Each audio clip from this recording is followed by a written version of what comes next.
And just to follow up on the Vice President, there were two pieces to the transaction. The Vice President's office has worked since the spring for the commercial transaction between the investor groups, and then Treasury and a group including the Vice President's office were in Madrid 2 weeks ago to negotiate with the Chinese, and it was a result of President Trump's close relationship with Party Chair Xi that we were able to get this across the line. We created a framework for Party Chair Xi to agree, and then on the leaders' call, Xi and President Trump discussed the final arrangement. So it was 1-2. And that was the final piece. Will the U.S. government get any kind of annual payment as a result of this deal? Taxes. It's going to make money, and we're going to get a lot of money in taxes. And you know, China wanted to see this go. It's a great legacy for China too. I thought President Xi was great in terms of his approval. We probably could have done it a different way, but it wouldn't have been the same. Wouldn't have been the same security at all, but I appreciated that he approved it. So nothing aside from taxes, there's no part of the deal that is like a payment to the U.S. government? Well, we're going to be announcing different things, but the U.S.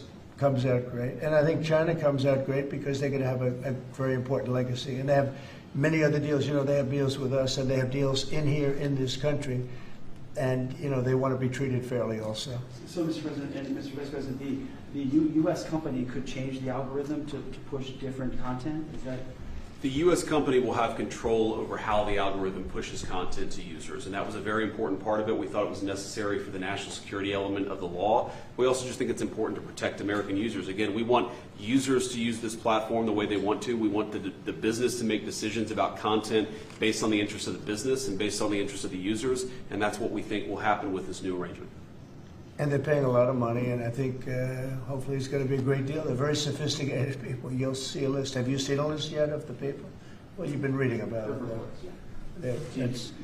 I know Michael Dell's involved, and Rupert Murdoch's involved, and a lot of, and let's see, we have probably 4 or 5 absolutely world-class investors that love the country, and they made a lot of money with the country, and many of them are in a somewhat related business, so it works out pretty well. And they're going to be very careful about all of these questions that you've been asking. Who else beyond Dell and Murdoch?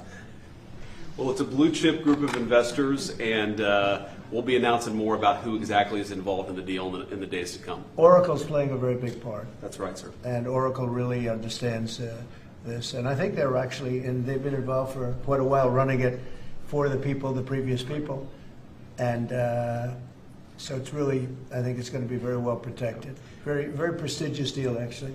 On that point, Mr. President, as the President said, Oracle has actually had a role in housing the data for a long time, even when the entity was controlled by the ByteDance organization in China. So Oracle had a pretty interesting perspective on what was necessary to actually create true data privacy protections for Americans. They were a very important part of getting this thing done. Mr. President, you told us a couple of weeks ago you thought that the security concerns were overrated, but were there legitimate concerns when it comes to safety? From my standpoint, no, because the people that own it are, you know, they're not China-centric, they're USA-centric, and they're very smart people. I guess you could say it about everything. Everything is what's secure nowadays. Things that you think are totally secure turn out to not to be. But I think in this case, it's going to be as secure as you can be because of the ownership and the people. And they have a big investment. You know, it's to their advantage to make sure it's good and safe. Yeah. Anybody else? Do you have a question? No, behind you. Well, I just want to say, do you think this move and getting this deal done, Mr. President, do you think this honors the legacy? Like Charlie Kirk, you mentioned that he specifically pushed you to get involved with TikTok in your campaign, helped you win young voters. Do you think this deal honors him? Well, I think it's a good thing. It's a good sign. We're doing very well, as you know, with the trade deals. We're doing very well with China, and a lot of them. We were never treated properly. We were for 4 years, actually, but we were never treated very properly by other countries, and we're doing well. We've never done this well. We have, because of the tariffs that are coming in, the deals that are being made, $950 billion in one case. $950 billion, where previously they paid nothing. We have, as you know, in Japan it's 550 billion. South Korea's 350 billion now. That's up front. And one of the things I can say, I announced it lightly before, but we're taking in tremendous amounts of money with tariffs. We've never seen anything like it. No country's ever seen anything like it. I'm going to devote a little bit of that money, a little bit of the tariff money to our farmers. Our farmers have been incredible. They're the ones that let us survive and eat and enjoy our lives, right? Eat too much, maybe in some cases, like mine. But I will tell you, we're going to take some of the tariff money, relatively small amount, but a lot for the farmers. And we're going to help the farmers out a little bit, because during this transition period, a period where we're taking in incredible amounts of money, we'll have a little bit of a shortfall with the farmers until the tariffs kick in, because they haven't kicked in for the farmers yet. And I decided before, and I spoke to all of the people here, that I want to make a contribution out of the tariff money, a small percentage of it, but it's a lot for the farmers. It'll make the farmers feel very good, just help them through the transition.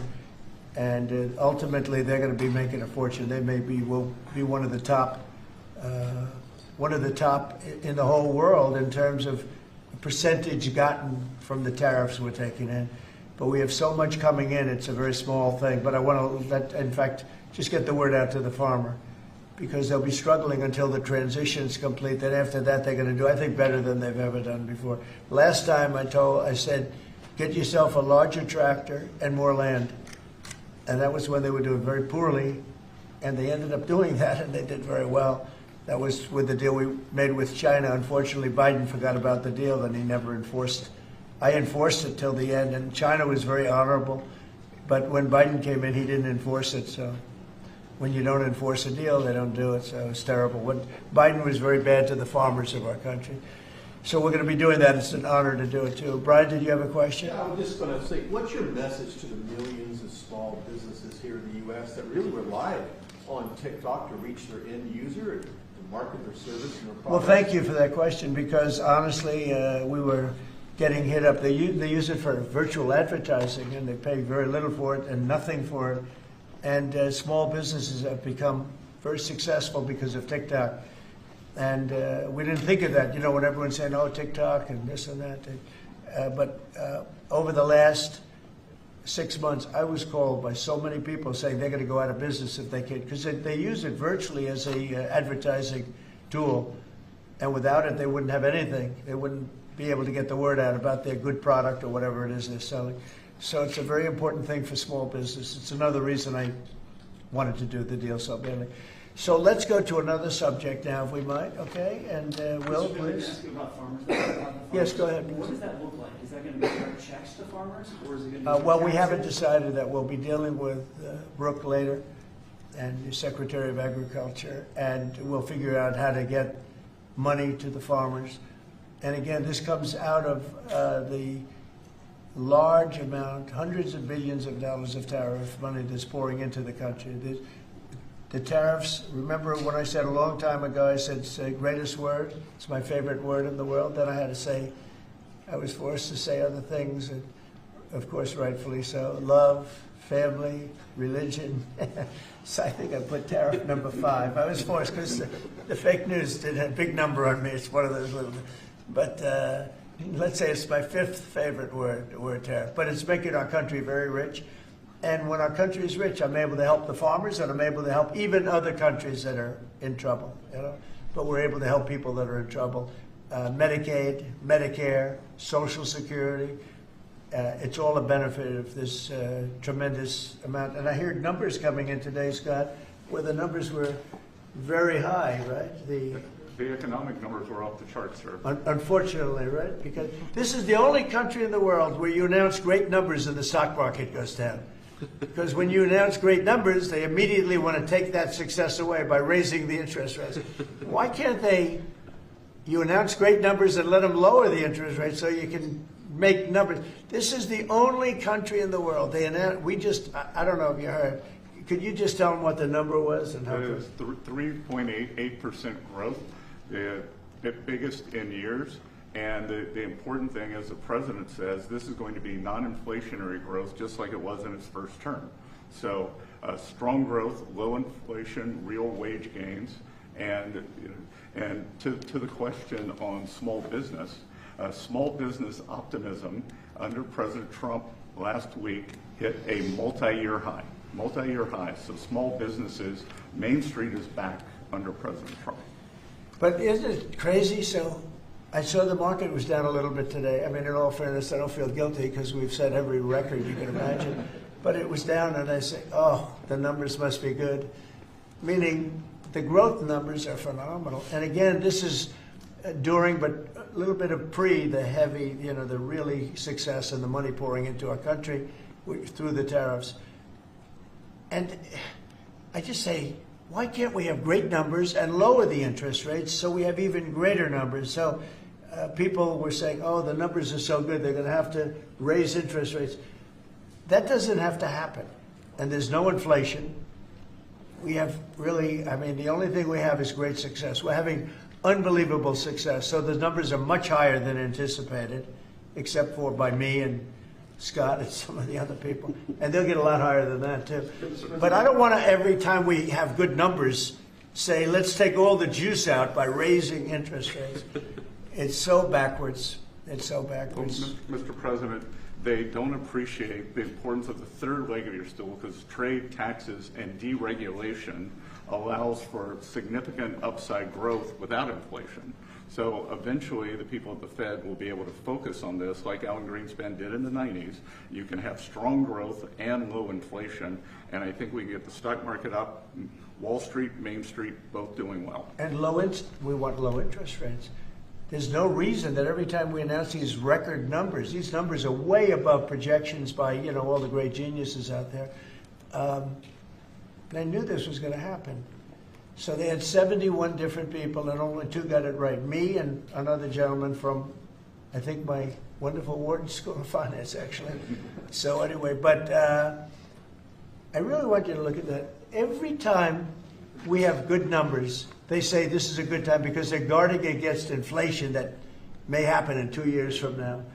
We have to change our thinking. We should be rewarded for good numbers, not penalized. So, Mr. President, is that 3.8? Is that the start of a 3% growth for the entire year? The number was projected at 2, because we're in a little bit of a transition period, but that transition period's ending faster than we thought on tariffs. The money coming in is much greater than people thought, and there's no inflation, essentially. There's no inflation. We just went through the worst inflation in the history of our country under sleepy Joe Biden. He was sleeping, and the inflation was really bad, worst ever. They say 48 years, I'll take that too, but I think it was probably the worst inflation we ever had because of spending and energy going through the roof and everything else. But she's way down. And you're going to really be impressed when you hear what happened today with President Erdogan of Turkey. I think it's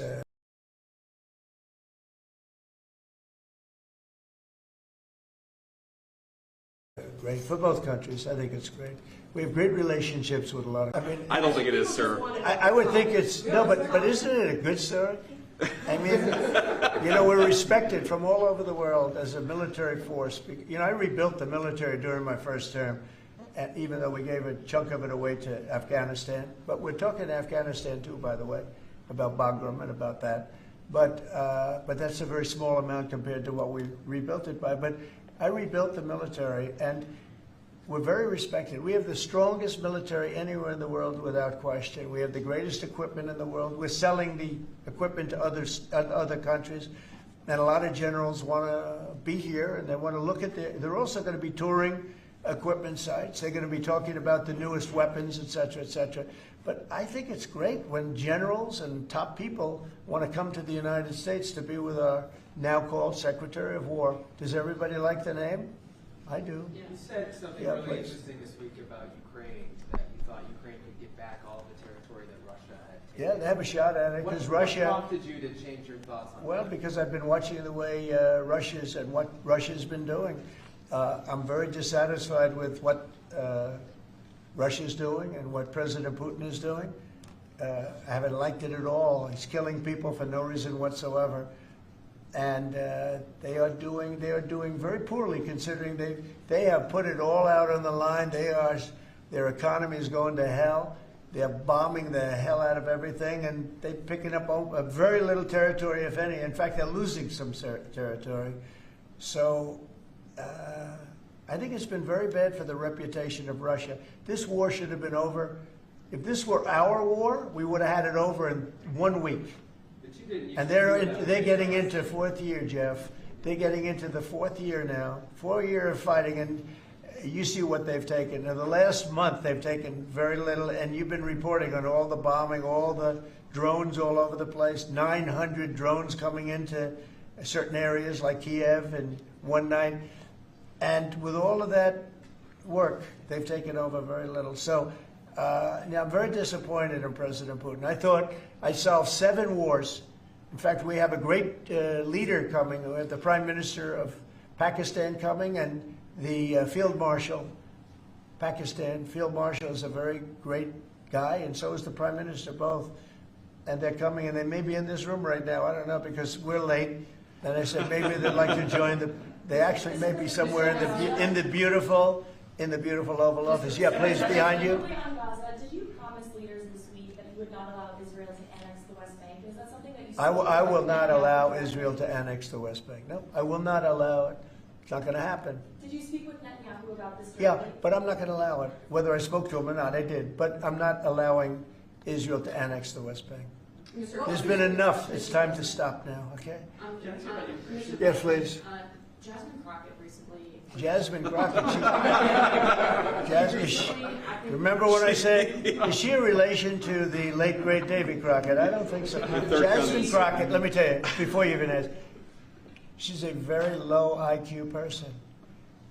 I mean, if we ever had to pass an aptitude test, that's the one should take one, because she shouldn't even be in the crowd. So I have no idea what you're going to, but I don't think we should waste our time. This is a low IQ person who I can't even believe is a congressperson, between her and Ilman Omar and the group. You know, I met the head of Somalia. Did you know that?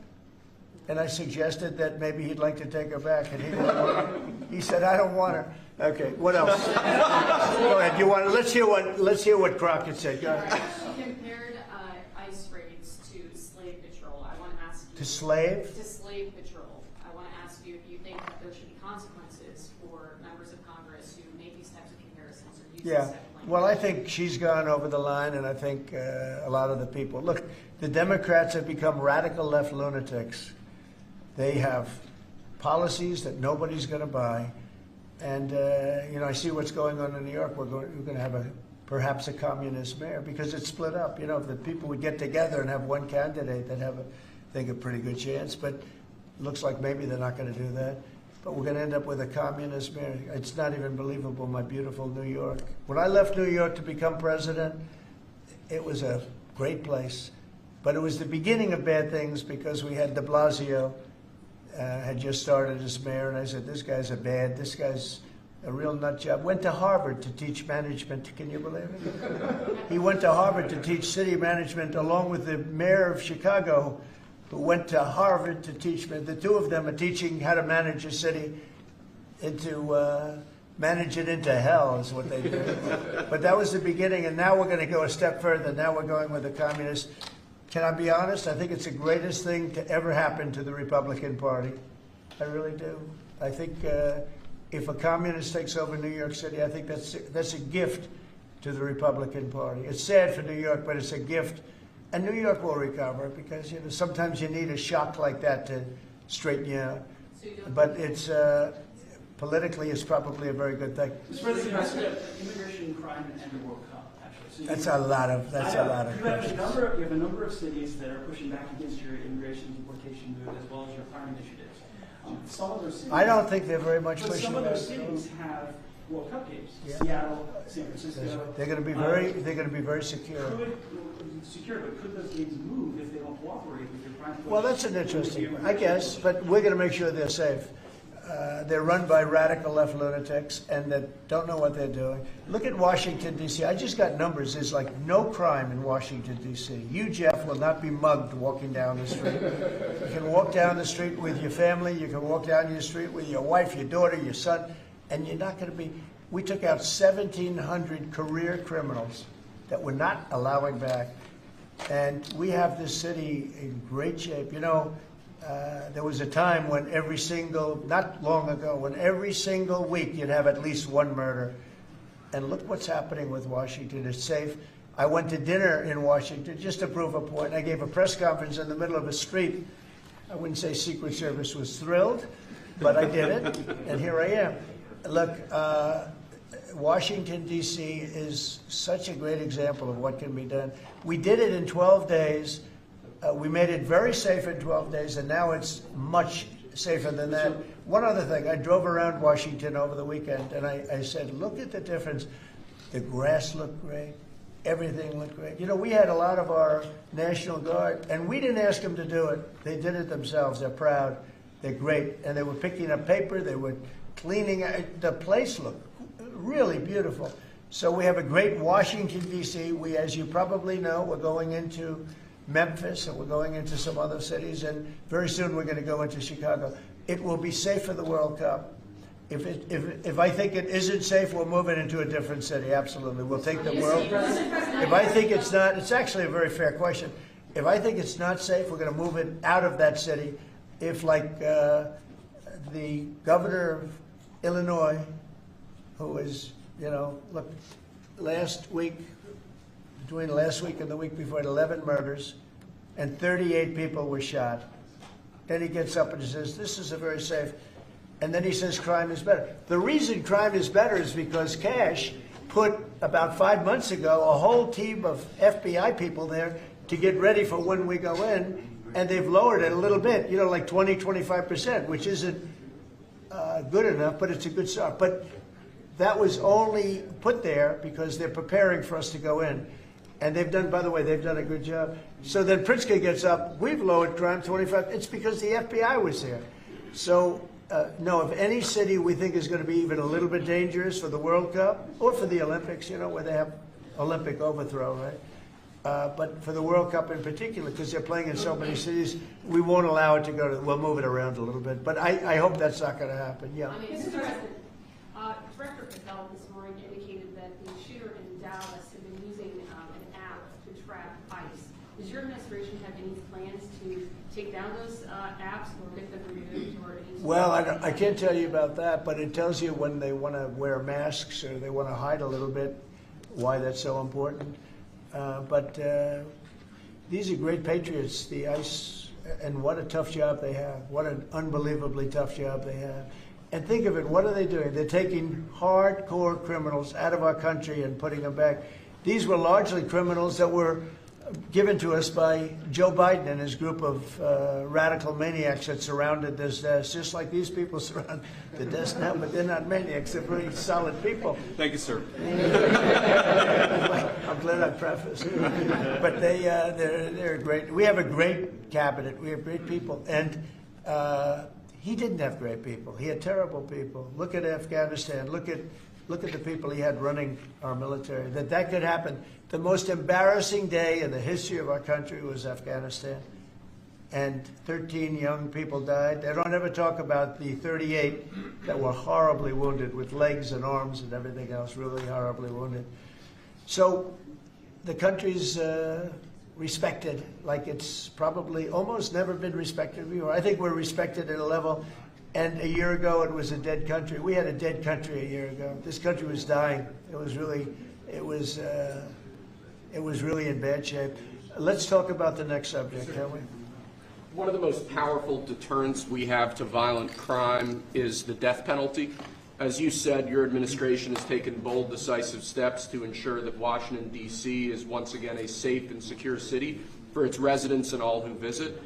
This is a presidential memorandum that directs your Attorney General and your U.S. Attorney for the District of Columbia, Judge Jeanine Pirro, to fully implement the death penalty here in Washington, D.C., where the evidence and facts of a case indicate that the death penalty should be used. Okay.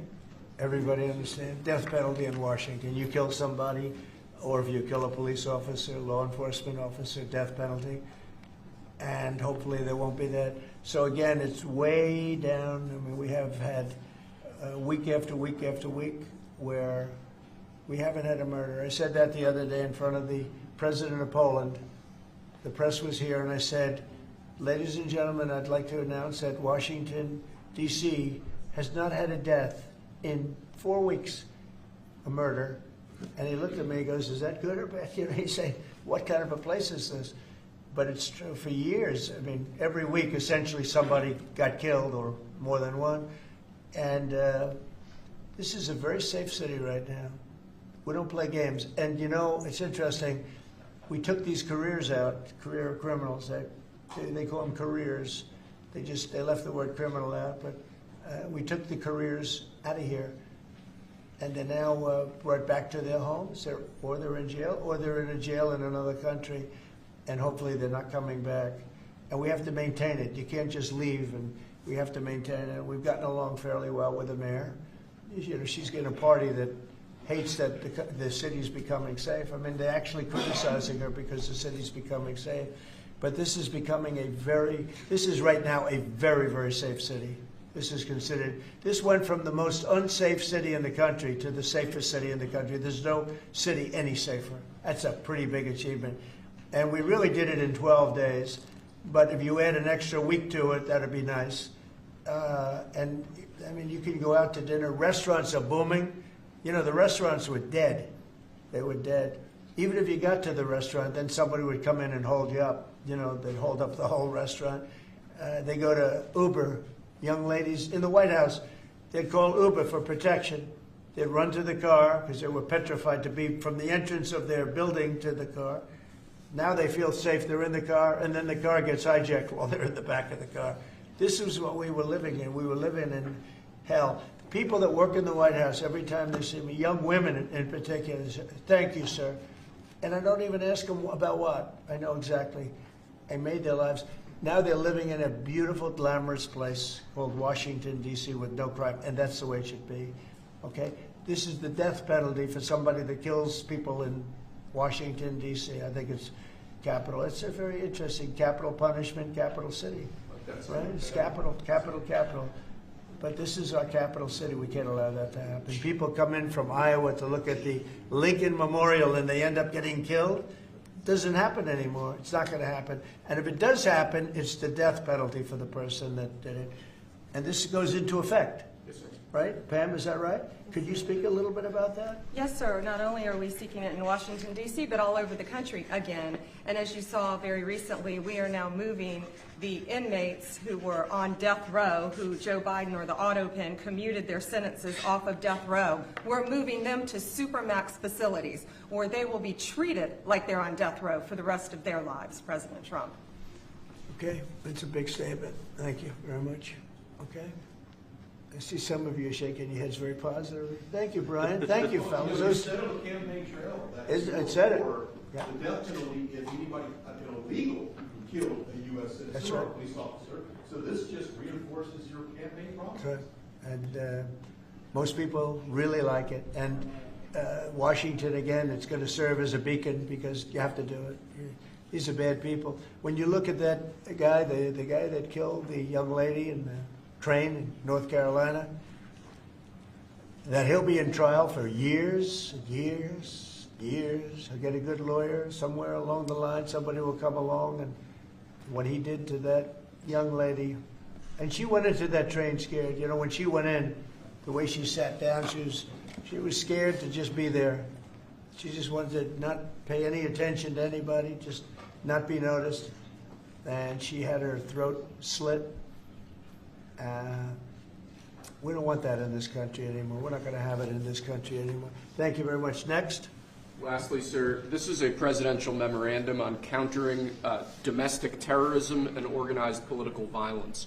In recent weeks, months, and years, we've seen a tremendous upsurge in some highly visible but also other acts of domestic terrorism and organized political violence being perpetrated by radical, politically motivated groups all over the country. What this presidential memorandum will do is set off an administration-wide response to that, ranging from the Joint Terrorism Task Forces to other components of the Department of Justice to the Department of Homeland Security and the Department of Treasury. We're looking at interdicting these groups, preventing them from performing acts of violence, and also looking at sources of organization and funding and support that prop them up and allow them to do the acts that they have been doing. We're looking at the funders of a lot of these groups, and you know, when you see the signs, and they're all beautiful signs made professionally, these aren't your protesters that make the sign in their basement late in the evening because they really believe it. These are anarchists and agitators, professional anarchists and agitators, and they get hired by wealthy people, some of whom I know, I guess, you know, probably know them. And you wouldn't know it. You're at dinner with them, everything's nice, and then you find out that they funded millions of dollars to these lunatics. Steve, could you say a couple of words? Yes, Mr. President. This is a very historic and significant day. This is the first time in American history that there is an all-of-government effort to dismantle left-wing terrorism, to dismantle Antifa, to dismantle the organizations that have been carrying out these acts of political violence and terrorism. What we have seen, if you look at whether it be going back to the riots that started with Black Lives Matter and all the way through to the Antifa riots, the attacks on ICE officers, the doxing campaigns, and now the political assassinations, these are not lone, isolated events. This is part of an organized campaign of radical left terrorism. It is structured, it is sophisticated, it is well funded, it is well planned. There is really no parallel like this to anything else in the country right now.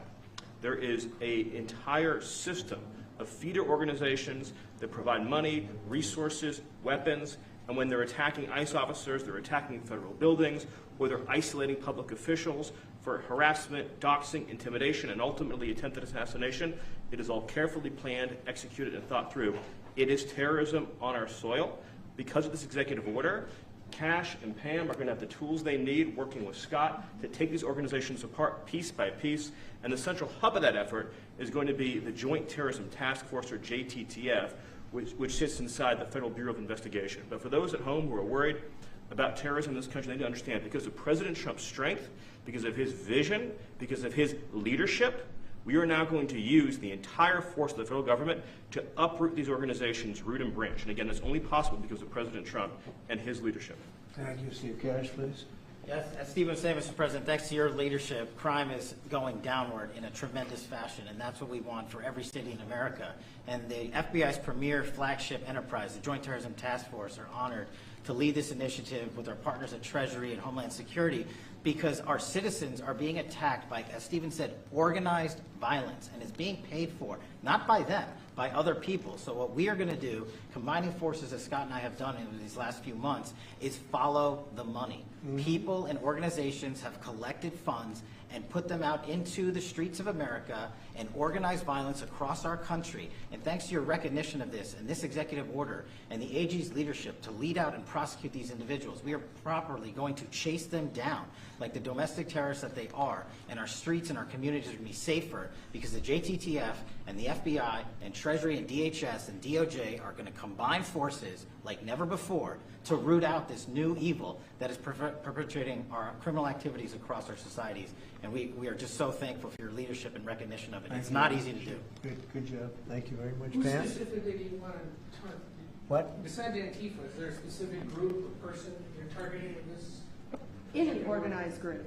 Any organized group who is committing these crimes, and we're working with the Secretary of Treasury. You know what law enforcement has told us under President Trump's leadership? He's taken the handcuffs off law enforcement. They can do their jobs now, thanks to you, President Trump, and that's what's happening. And all of these agencies that Cash mentioned, we work hand in hand together. Our prosecutors were following the money with Treasury. We're working with Homeland Security. Cash's agents, all of our agents, DEA, ATF, U.S. Marshals, combined, are working, and with state and local government, to take these people off the streets who are jeopardizing lives. Can I just illustrate this? So I was talking with Cash and Stephen about this a couple of days ago, sir. So I believe it was in Oregon where you had a federal building where there were men in black ski masks who are committing acts of violence, who are shutting down a government building. To the president's point, they don't come from nowhere. These are paid people. This is organized. They're committing acts of political terrorism on American soil. And it's time we had a government that looked out for the American people rather than the people who are committing violence against the American people. When you go out to Portland and you see what's happening in Portland, this is like nobody's ever seen anything like it. Every night, and this has gone on for years. They just burn the place down, and you know the shop owners, most of them have left, but the few shops that are open, they just use plywood and just like 3/4-inch plywood. They don't put storefronts because they know it's going to be burned down. These are professional agitators. Right. These are bad people, and they're paid a lot of money by rich people, some of whom we know. I'm sure I know some. I don't. If I knew, I wouldn't associate because I'll be in trouble because Pam will say, "Why are you associating with this person?" But I will tell you that these are bad people, and they're paying a lot of money, millions of dollars. But take a look at Portland sometime. These are wild. These are crazy people, and they're trying to burn down buildings, including federal buildings. And on my list of things that I want to do before we finish up with the cities, because I think we're going to whip the cities back into shape, and we have to. We cannot let our cities, and that's a small example, but it's the most violent example. It's every night, and they've done it for years. You think maybe at some point they made their point, and what are they doing? But we're going to get out there, and we're going to do a pretty big number of those people in Portland that are doing that. They're professional agitators and anarchists. They're actually anarchists, yeah. Go ahead, why don't you defend? Let's see you defend them, Jeff. No, I'm not defending anyone. I just want, so that we can just explain this in our stories. Could you name a couple? You don't explain it right, though, Jeff. Go ahead, let's go. Maybe let's give you another chance. Go ahead. Antifa, Soros, what names are we talking about? Well, Soros is a name certainly that I keep hearing. I don't know, but Soros is a name that I hear. I hear a lot of different names. I hear names of some pretty rich people that are radical left people. Maybe I hear about a guy named Reid Hoffman.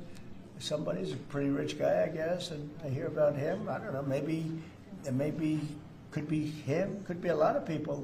We hear the same names, but they're bad, and we're going to find out. And if they are funding these things, they're going to have some problems because they're agitators and they're anarchists. These are anarchists. Really bad. Okay, yeah, please. Can you, Mr. President, can you comment on Who you with? Who you with? I'm with the Center Square. Sarah Rodriguez is my name. Sarah, there's also, as you know, Antifa is not just a domestic terror, or now a domestic terror organization. It's also international. I know the Netherlands is looking at also designating them a terror organization. Right. Have you been working with your intel community and your DNI to possibly expand that to making them designated an international terror organization? Yeah, we have been. Yep. It's an international. In many cases, it is international. Mr. President, on Antifa, if someone takes to the streets of America and says they're Antifa, what happens to them? What will happen to them? Well, I'd say the maximum under the law, and we'll see. Now, if they kill somebody, we just signed a death penalty, so it depends where it is. But if they kill somebody, which they do, I mean, people are dying. You go out to Portland, people die out there. Many people have died over the years in Portland. Portland is, I don't know how anybody lives there. It's amazing. But it's anarchy out there, and that's what they want. They want anarchy, like when they attacked Seattle and took over a big percentage of the city. I was going to go out, and we were going to do a big number. They heard that, and everybody broke up all of a sudden. But, you know, you have governors that have to run that, and a lot of them don't do that. I don't like to go in. I'd rather have Pritzker's support when we go into Chicago. But if we don't have it, that's okay, too, because we're paramount, and we will do what we have to do. We're going to make Chicago safe. We're going to make we're going to make as many as we can, and usually that involves a surge. But what we did with, in the case of Chicago, by having the FBI go out there 5 or 6 months ago, we brought it down a little bit. You know, a little bit is 25%, so it's not so little, but it is when you're talking about the kind of crime and killings and murders that you hear in Chicago.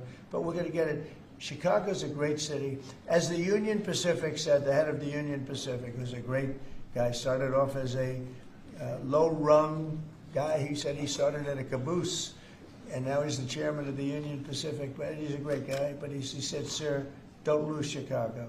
The way he said it, I said, boy, it really hit me. You know, here's a man that knows all the cities. The Union Pacific, I guess, is our largest railroad. and he knows all the cities. He's been doing it for 45 years, and he said, sir, don't lose Chicago. And the way he said that meant a lot to me, and we're going to go into Chicago very soon. We're going to take care of Memphis.